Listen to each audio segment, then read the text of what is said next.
This is the last entry in the logbook of a lighthouse keeper who was never found. It was recovered from a lighthouse on a rock so remote it has no name, only a number. The keepers there followed 7 rules. This man had memorized every single one, and on his 9th night alone in the fog, he broke the last and most important one.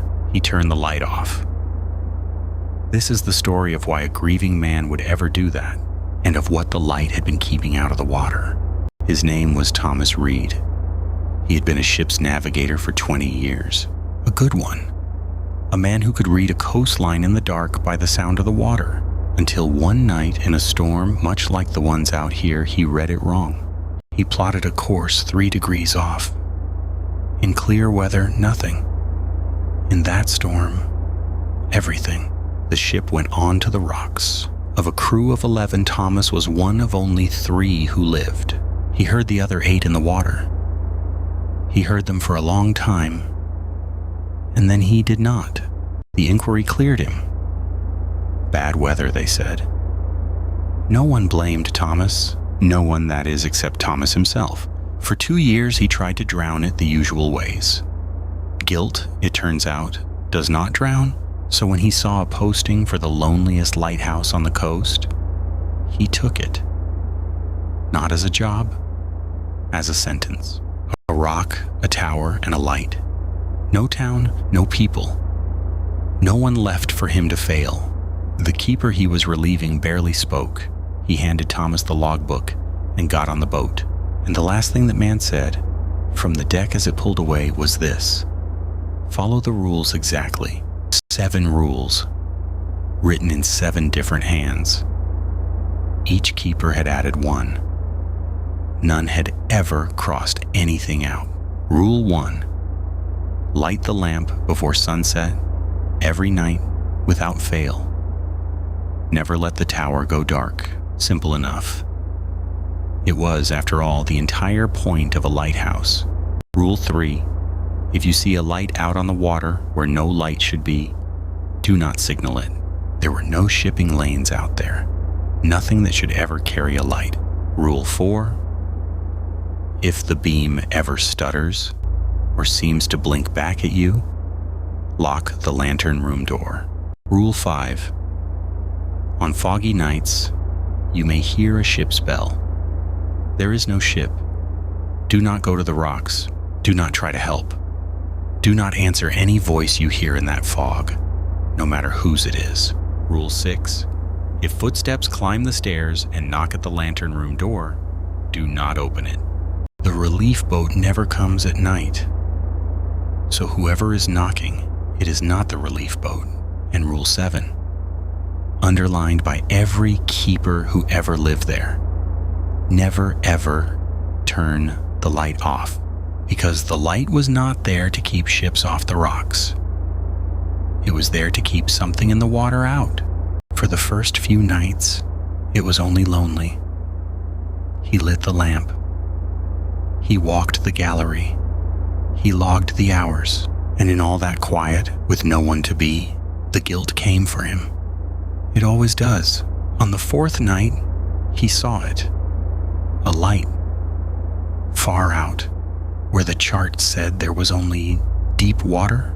It was low and yellow, and it swayed like a lantern on a deck in a swell. Rule 3. Do not signal it.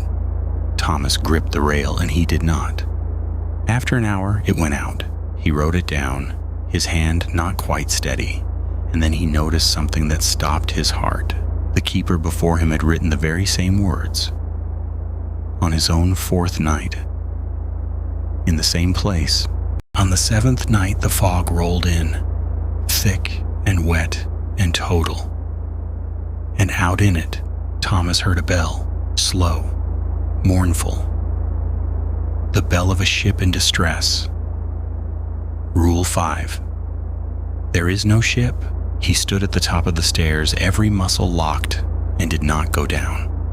And under the bell he heard voices, men, in the water, calling the way men in water call. And Thomas knew that sound.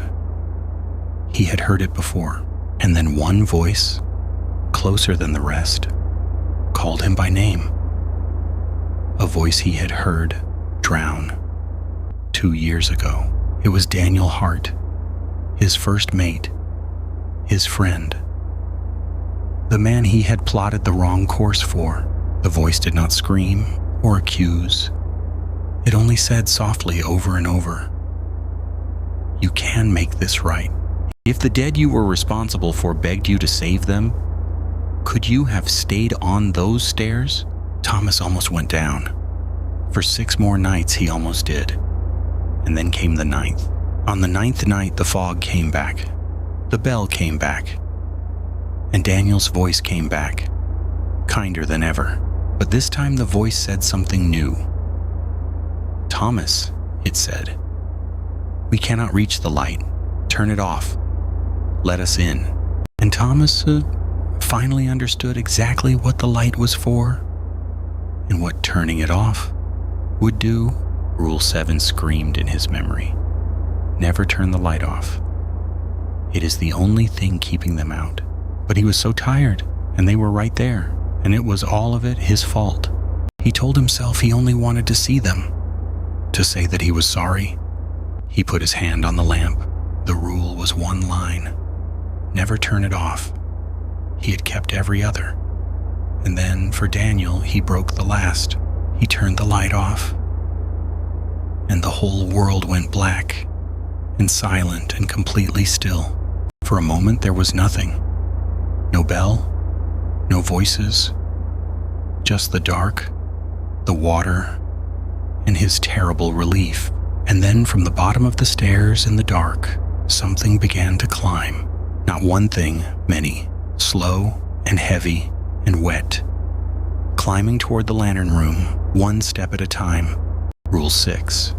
If someone climbs the stairs and knocks, do not open the door. But Thomas had already opened everything. He had turned off the light. There was no rule left for what came next. And he did not run, because the last thing Thomas Reed ever wrote in A Hand Gone Strange was only 3 words. They found me, and then the ink simply stops. The relief boat came 4 days later. The new keeper saw it from a mile out. The light was dark. A lighthouse with a dead lamp is a wrong thing. He rowed the last stretch very, very fast. He found the lantern room empty, the lamp cold, the door standing wide open. And Thomas Reed, gone. No body, no missing boat. Nowhere, on a bare rock in the middle of the sea, for a man to go. Only the logbook, open on the floor, to a last line that made no sense, and 7 rules, almost kept. So the new keeper did the first thing any keeper does. Before anything else, he lit the lamp, and then he read the rules, all 7. And at the bottom he added an 8th in his own hand. If on a foggy night you see a man on the rocks below in an old navigator's coat, do not answer him. He will call up to you. He will sound sorry. He will beg you to turn off the light just for a moment. He is not sorry. He is not cold. And he is not alone down there anymore. So the light stays on every night without fail. It always has. Because that is the whole and only job. Not to guide the lost ships in, but to keep the drowned men out.